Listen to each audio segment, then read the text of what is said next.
कि आयुष्मान योजना का विस्तार हो रहा है। देश के हर बुजुर्ग की नजर इस कार्यक्रम पर है। चुनाव के समय मैंने गारंटी दी थी कि तीसरे कार्यकाल में 70 वर्ष से ऊपर के सभी बुजुर्गों को आयुष्मान योजना के दायरे में लाया जाएगा। आज धन्वंतरी जयंती पर ये गारंटी पूरी हो रही है। अब 70 वर्ष से अधिक उम्र के देश के हर बुजुर्ग को अस्पताल में मुफ्त इलाज मिलेगा। ऐसे बुजुर्गों को आयुष्मान वय वंदना कार्ड दिया जाएगा।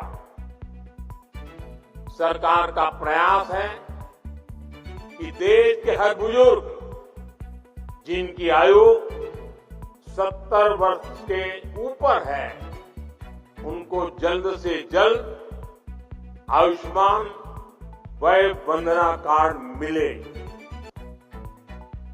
और ये ऐसी योजना है जिसमें आय की कोई पाबंदी नहीं। गरीब हो, मध्यम वर्ग का परिवार हो, उच्च वर्ग का परिवार हो, हर कोई इसका लाभार्थी बन सकता है। जो इस योजना का लाभ लेना चाहता है, इस देश का नागरिक, वो इसका लाभ अगर 70 साल से ज्यादा उम्र है ले सकता है। हर बुजुर्ग चिंता से मुक्त हो, वो स्वस्थ जीवन जिए, स्वाभिमान के साथ जीवन जिए। ये योजना इसके लिए मील का पत्थर साबित होगी। घर के बुजुर्ग के पास आयुष्मान वय वंदना कार्ड होगा तो परिवार के खर्चे भी कम होंगे, उनकी चिंता भी कम होगी। मैं इस योजना के लिए सभी देशवासियों को बधाई देता हूं और 70 साल से ऊपर के सभी बुजुर्गों को मैं भी यहां से प्रणाम करते हुए वय वंदना करता हूं। लेकिन साथ साथ मैं दिल्ली के 70 साल के ऊपर के जितने बुजुर्ग हैं और पश्चिम बंगाल के 70 साल के ऊपर के जितने बुजुर्ग हैं उनसे क्षमा मांगता हूं कि मैं आपकी सेवा नहीं कर पाऊंगा। मैं उनसे क्षमा मांगता हूं कि मुझे पता तो चलेगा आपको कष्ट है, मुझे जानकारी तो मिलेगी, लेकिन मैं आपको सहाय नहीं कर पाऊंगा। और कारण दिल्ली में जो सरकार है और पश्चिम बंगाल में जो सरकार है वो इस आयुष्मान योजना से जुड़ नहीं रही है।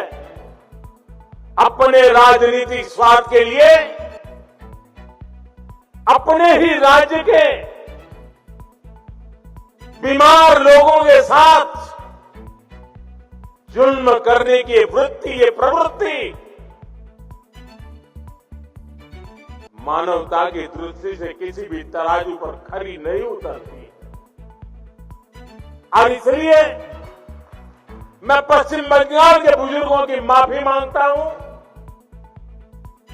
मैं दिल्ली के बुजुर्गों की माफी मांगता हूं।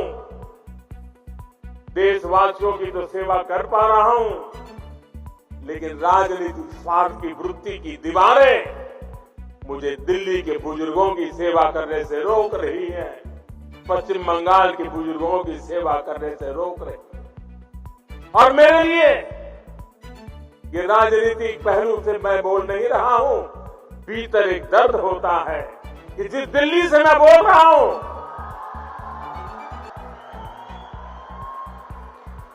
दिल्ली के भी बुजुर्ग मेरी बात सुनते होंगे।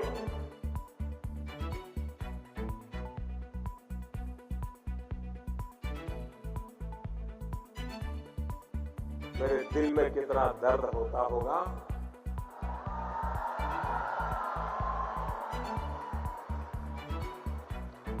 मैं शब्दों में बयान नहीं कर पाऊंगा। साथियों, गरीब हो, मध्यम वर्ग हो, सभी के लिए इलाज का खर्च कम से कम हो, ये हमारी सरकार की प्राथमिकता रही। आज देश भर में 14,000 से ज्यादा पीएम जन औषधि केंद्र इस बात के साक्षी हैं कि हमारी सरकार कितनी संवेदनशीलता से काम कर रही है। जन औषधि केंद्रों पर 80% डिस्काउंट पर दवाइयां मिलती है।